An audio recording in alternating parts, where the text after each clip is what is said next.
یہ قومیں جن کے قصے ہم پہ سنا رہے ہیں تمہارے سامنے مثال میں موجود ہیں. ان کے رسول ان کے پاس کھلی کھلی نشانیاں لے کر آئے، مگر جس چیز کو وہ ایک دفعہ جھٹلا چکے تھے پھر اسے وہ ماننے والے نہ تھے. دیکھو اس طرح ہم منکرین حق کے دلوں پر مہر لگا دیتے ہیں. پچھلی آیت میں جو ارشاد ہوا تھا کہ ہم ان کے دلوں پر مہر لگا دیتے ہیں پھر وہ کچھ نہیں سنتے، اس کی تشریح اللہ تعالیٰ نے اس آیت میں خود فرما دی ہے. اس تشریح سے یہ بات واضح ہو جاتی ہے کہ دلوں پر مہر لگانے سے مراد ذہن انسانی کا اس نفسیاتی قانون کی زد میں آ جانا ہے جس کی روح سے ایک دفعہ جاہلی تعصبات یا نفسانی اغراض کے بنا پر حق سے منہ موڑ لینے کے بعد پھر انسان اپنی ضد اور حق دھرمی کے الجھاؤ میں الجھتا ہی چلا جاتا ہے اور کسی دلیل، کسی مشاہدے اور کسی تجربے سے اس کے دل کے دروازے قبول حق کے لیے نہیں کھلتے. اللہ چاہتا ہے کہ تم پر ان طریقوں کو واضح کرے اور انہی طریقوں پر تمہیں چلائے جن کی پیروی تم سے پہلے گزرے ہوئے صلحاء کرتے تھے.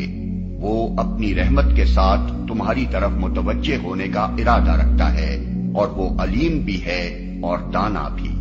سورہ کے آغاز سے یہاں تک جو ہدایات دی گئی ہیں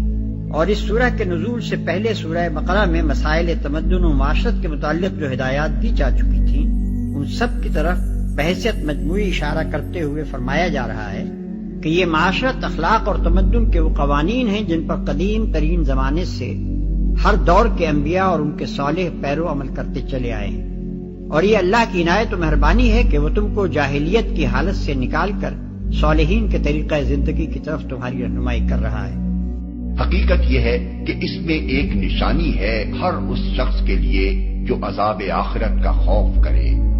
وہ ایک دن ہوگا جس میں سب لوگ جمع ہوں گے اور پھر جو کچھ بھی اس روز ہوگا سب کی آنکھوں کے سامنے ہوگا. جو عذاب آخرت کا خوف کرے یعنی تاریخ کے ان واقعات میں ایک ایسی نشانی ہے جس پر اگر انسان غور کرے تو اسے یقین آ جائے گا کہ عذاب آخرت ضرور پیش آنے والا ہے اور اس کے متعلق پیغمبروں کی دی ہوئی خبر سچی ہے.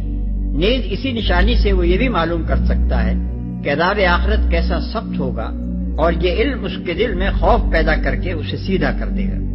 اب رہی یہ بات کہ تاریخ میں وہ کیا چیز ہے جو آخرت اور اس کے عذاب کی علامت کہی جا سکتی ہے، تو ہر وہ شخص اسے بآسانی سمجھ سکتا ہے جو تاریخ کو محض واقعات کا مجموعہ ہی نہ سمجھتا ہو بلکہ ان واقعات کی منطق پر بھی کچھ غور کرتا ہو اور ان سے نتائج بھی اخذ کرنے کا عادی ہو. ہزارہ برس کی انسانی تاریخ میں قوموں اور جماعتوں کا اٹھنا اور گرنا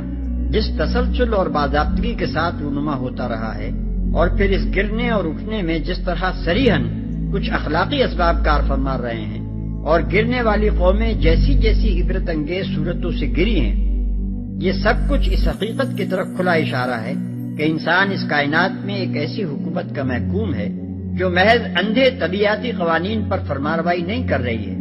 بلکہ اپنا ایک معقول اخلاقی قانون رکھتی ہے جس کے مطابق وہ اخلاق کی ایک خاص حد سے اوپر رہنے والوں کو جزا دیتی ہے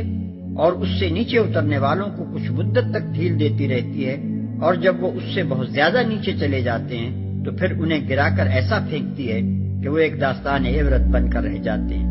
ان واقعات کا ہمیشہ ایک ترتیب کے ساتھ رونما ہوتے رہنا اس امر میں شبہ کرنے کی ذرہ برابر گنجائش نہیں چھوڑتا کہ جزا اور مکافات اس سلطنت کائنات کا ایک مستقل قانون ہے. پھر جو عذاب مختلف قوموں پر آئے ہیں ان پر مزید غور کرنے سے یہ اندازہ بھی ہوتا ہے کہ عدل و انصاف، قانون جزا و مکافات کے جو اخلاقی تقاضے ہیں وہ ایک حد تک تو ان عذابوں سے ضرور پورے ہوئے ہیں مگر بہت بڑی حد تک ابھی تشنا ہے، کیونکہ دنیا میں جو عذاب آیا اس نے صرف اس نسل کو پکڑا جو عذاب کے وقت موجود تھی. رہی وہ نسلیں جو شرارتوں کے بیج بو کر اور ظلم و بدکاری کی فصلیں تیار کر کے کٹائی سے پہلے ہی دنیا سے رخصت ہو چکی تھیں اور جن کے کرتوتوں کا خمیازہ بعد کی نسلوں کو بھگتنا پڑا، وہ تو گویا قانون مکافات کے عمل سے صاف ہی بچ نکلی ہیں. اب اگر ہم تاریخ کے مطالعے سے سلطنت کائنات کے مزاج کو ٹھیک ٹھیک سمجھ چکے ہیں تو ہمارا یہ مطالعہ ہی اس بات کی شہادت دینے کے لیے کافی ہے کہ عقل اور انصاف کے روح سے قانون مکافات کے جو اخلاقی تقاضے ابھی تشنا ہیں ان کو پورا کرنے کے لیے یہ عادل سلطنت یقیناً پھر ایک دوسرا عالم برپا کرے گی اور وہاں تمام ظالموں کو ان کے کرتوتوں کا پورا بدلہ دیا جائے گا اور وہ بدلہ دنیا کے ان عذابوں سے بھی زیادہ سخت